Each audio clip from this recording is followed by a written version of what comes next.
me change the title real quick. Double.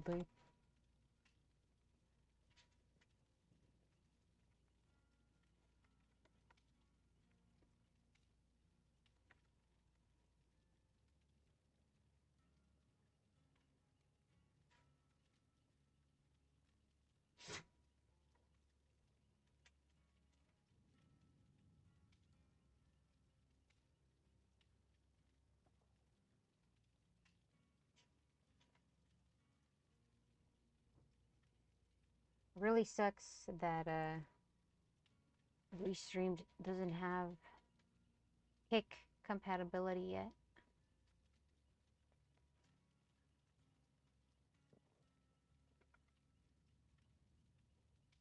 Sleeping inside of a gym in Duarte more than a month after the Eaton fire. The Red Cross set up the new temporary shelter at Pamela Park over the weekend as those who escaped the wildfires continued to face a housing crisis. And KCAL's Jasmine Veal spoke to frustrated shelter residents who want to know why they haven't been able to find housing.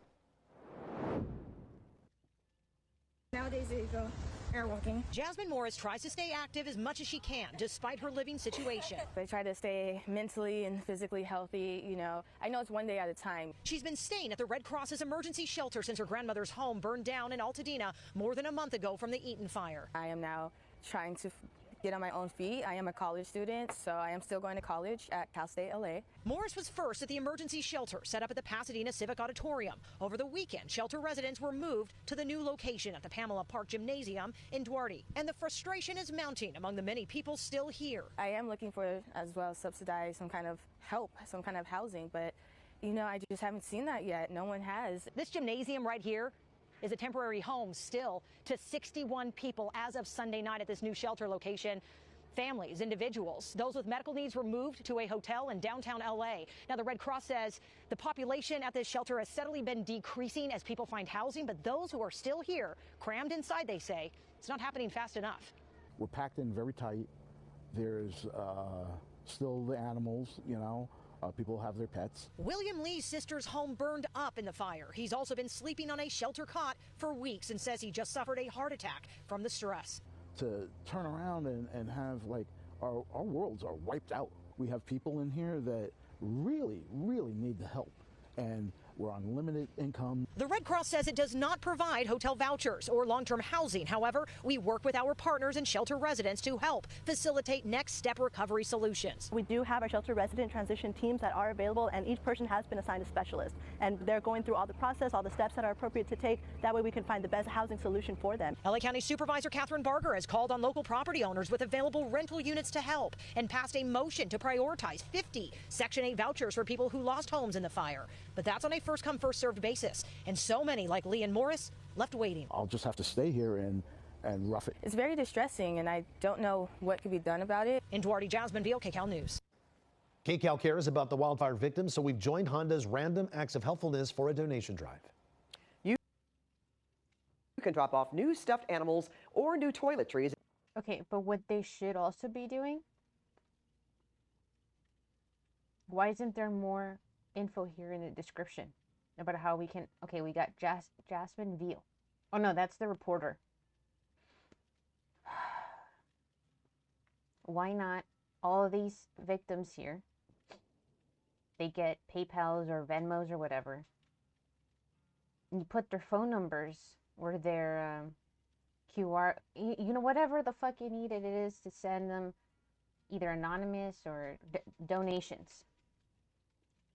Right here at the end. And if you also wish to, Andrew Callahan from Channel 5, he does that, which I think is pretty good. It's a good idea.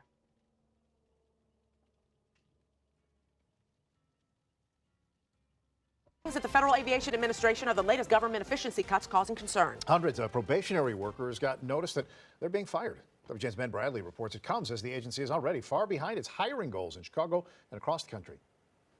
S25, 0J in flight. S25, F1 is 0J. 32017. Oh, did you see that? Less than 3 weeks after a mid-air collision killed 67 people, the Trump team's efficiency squad is targeting the Federal Aviation Administration. The announcements are coming fast and furious, so we're trying to grasp exactly where they all are. Illinois congressional Democrats can complain, but they haven't been able to stop the cuts, which now include several hundred FAA staffers. None are air traffic controllers, but many support aviation safety and include radar mechanics and other technicians. The Air Traffic Controllers Union said it's analyzing the effect of the reported federal employee terminations on aviation safety, the national airspace, and our members. In terms of the big picture, the employees and the assets of the federal government, we don't know what their plan is. The cuts come despite the fact the FAA has struggled to keep key positions staffed as American airspace is busier than ever. FAA reports show Chicago Center in Aurora, which handles planes heading to and from the city, has 82% of controllers it should. The tower at O'Hare is at 78% of its needed staffing. One of the new towers is rarely used, and therefore is rarely used because there's not enough staffing now. So when you're waiting on the tarmac, or you're waiting for delayed flights, or things aren't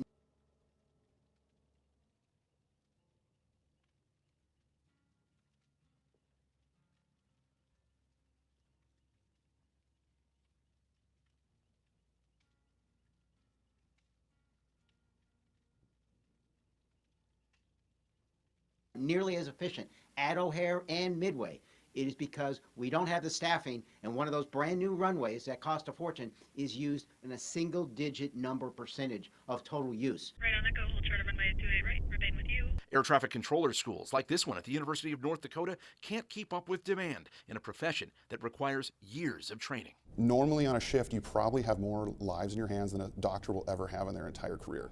No comment from the FAA. I did speak with one laid-off employee who works at the Chicago regional office. He said he was notified of his termination at 10:30 on Friday night via an email that said his performance and probationary status were the reasons for his termination. He told me performance couldn't have been an issue because his bosses routinely gave him praise and positive feedback. Back to you. We're in Toronto. We just landed. Our plane crashed. It's upside down. Fire department's on site. Upside down. Everybody, most people appear to be okay. We're all getting off. Some smoke going on.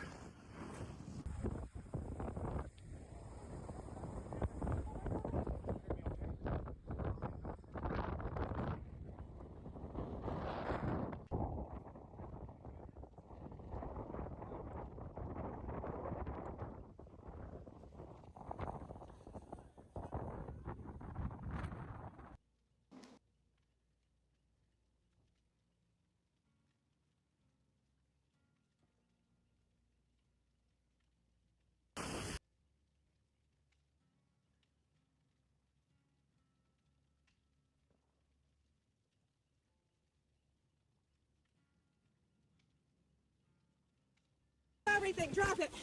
Come on. We are getting our first look tonight at the terrifying moments on a Delta flight immediately after it crash landed at the Toronto airport, eventually flipping over and coming to a stop upside down. That incident happened around 1 o'clock our time, just 2 hours after taking off from MSP. Amazingly, all 80 people on board survived. Nearly 20 people are injured, but officials say tonight they are all expected to survive. For the first time tonight, we are hearing from one of those passengers, a Minnesota man who was inside the plane.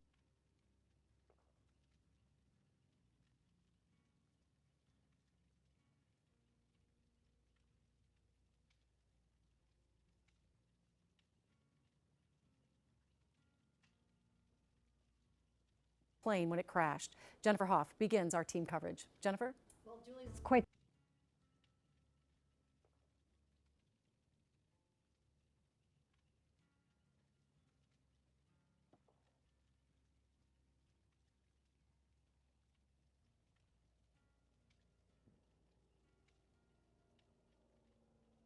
the story here tonight. John Nelson said this was a typical flight from Minneapolis to Toronto, but as soon as the plane hit the runway, Nelson will tell you it was anything but.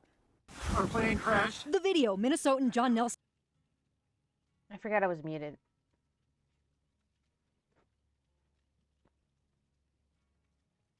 Is there any, have you seen any footage from outside? Nelson took after surviving a plane Like as it was happening? crash. Looks more nice.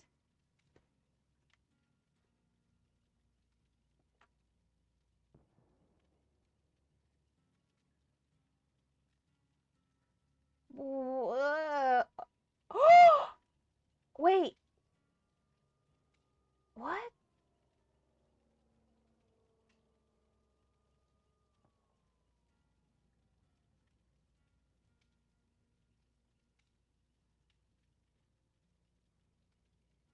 Does it do this?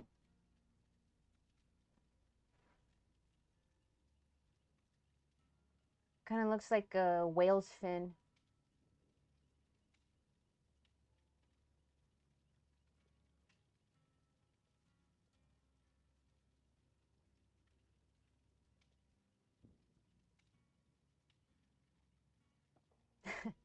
Goddamn, that was a hard landing. Damn, dude.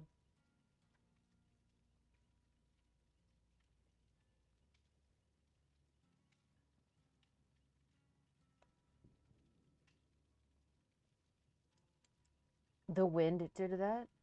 Okay.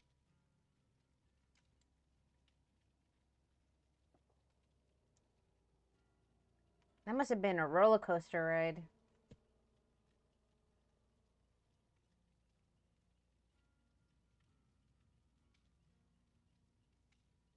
Imagine the people that didn't tighten their seatbelt. Imagine if you had an animal in cargo. Oh my god. I'd be so sad. More like a movie. Upside down. Hearing him describe it is even more stunning. Skidded like on our side and then flipped over on our back. Where we ended up, there was like a big fireball out this left side of the plane. Nelson says what happened next was mass chaos as he was left hanging upside down. We kind of let ourselves go and fell to hit the ceiling, which is a surreal feeling. And then everybody was just like, get out, get out, get out. We could smell like jet fuel.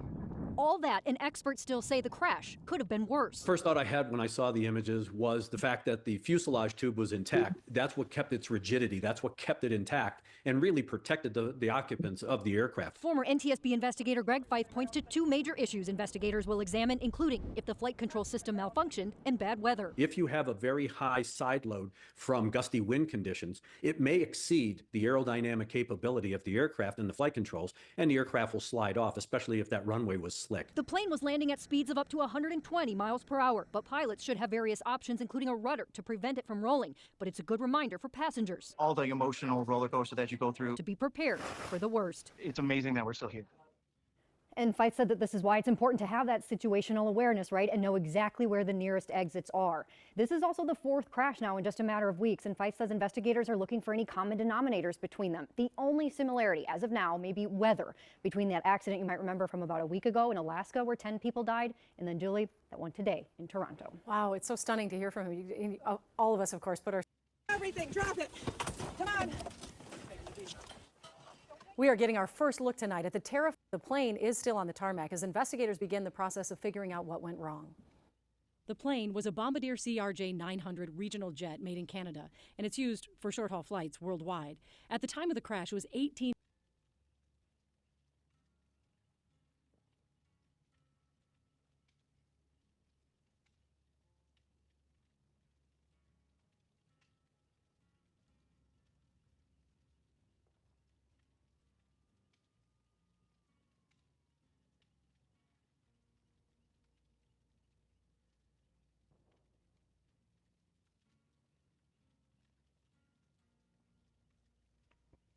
Thanks for letting me know that I was muted. Have you seen the pics of plane airframes being stress tested? No. Dog's going nuts. BRB, you are muted. Right. Boom.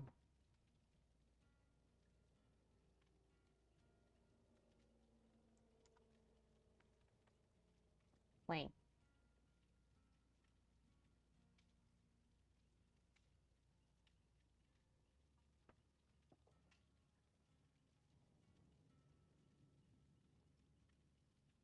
Oh, this is an American Airlines plane.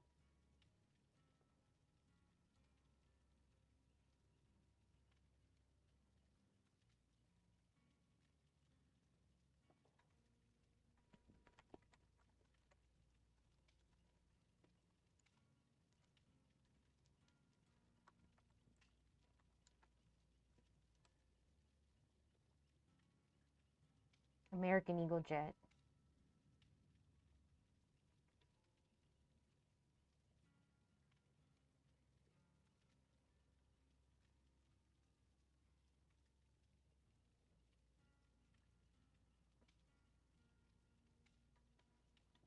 Degrees with 20 to 30 mile per hour winds and strong crosswinds.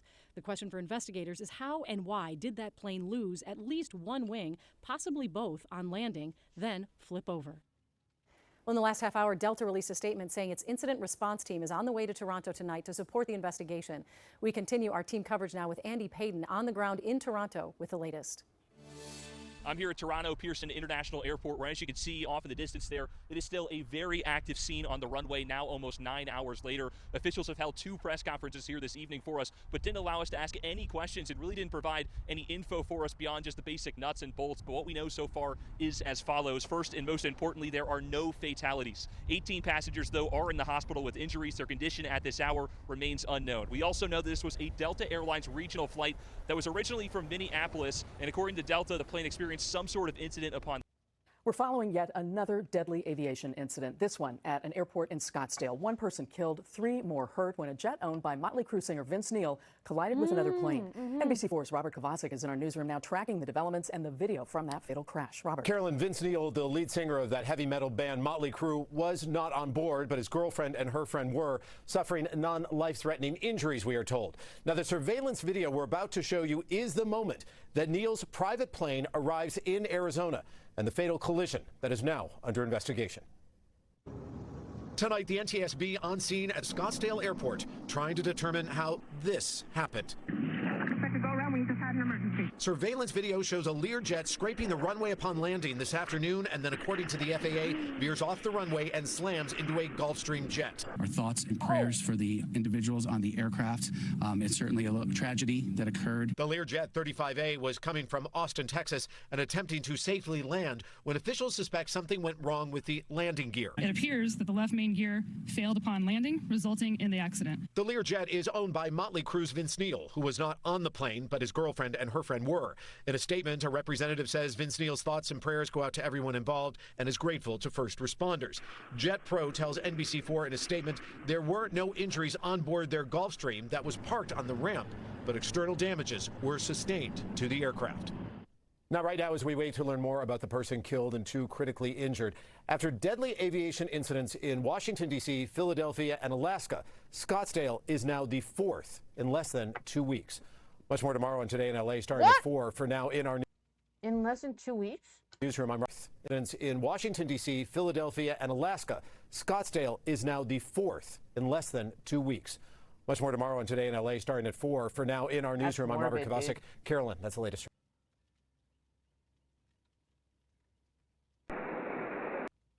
Oh, shit.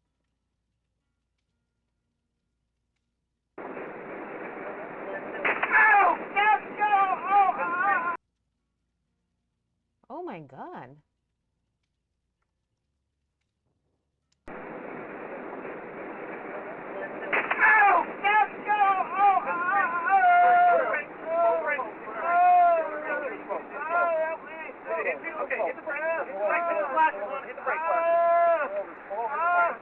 Is he in the freeway or something? He's on the freeway.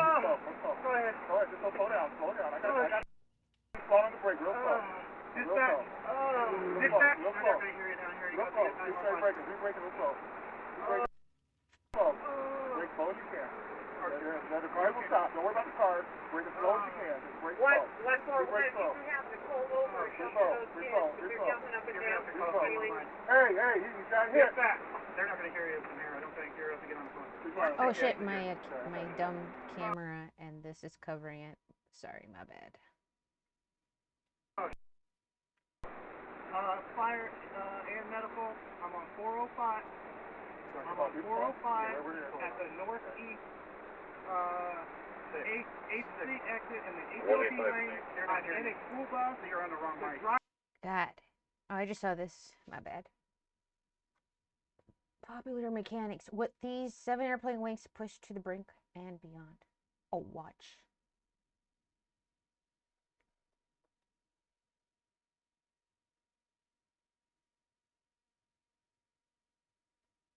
plane would be destroyed. The engineers needed to know if the 777 wings could survive the strongest forces that turbulence or bad handling could produce. They were also interested in whether the same wing design could be used on future, heavier versions of the plane. It would be a simple question to answer, using a plane specially built for the purpose. They would just attach strong cables to the wings and pull upwards until they broke. The plane would be destroyed. The engineer plane would be destroyed. It would be a simple question to answer, using a plane specially built for the purpose. They would just attach strong cables to the wings and pull upwards until they broke. I like the music.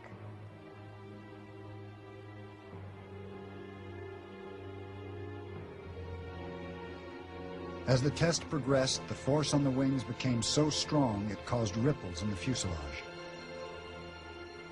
The engineers hoped that the wing would withstand 150%. May I have your attention? We're now loading to 130% of design limit load. The ramp rate is again 75 seconds. Although he was no longer the leader of the team, Alan Mullally was also there to watch.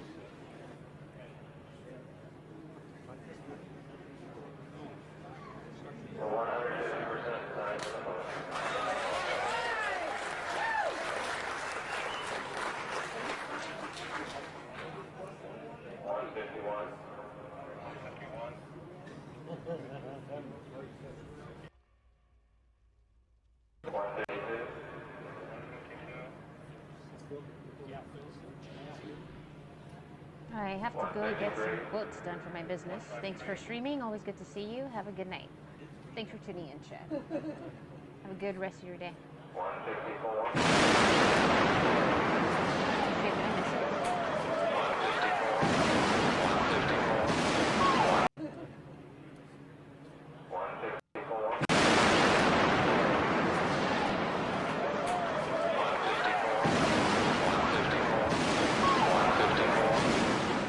Whichever way you looked at it, the test was a success. 154.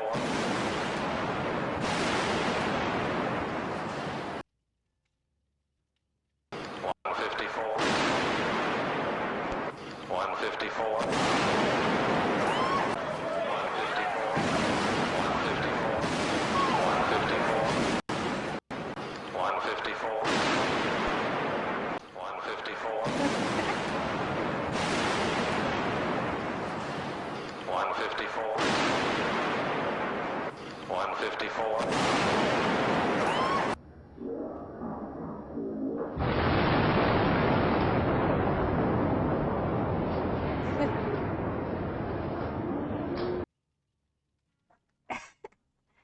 So Pete, that was really Plane would be everybody's reaction.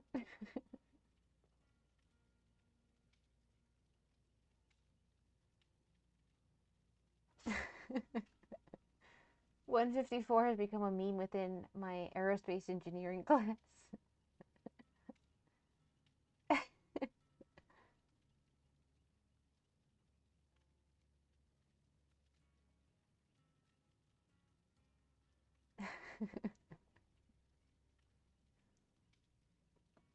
Oh my god. That was great.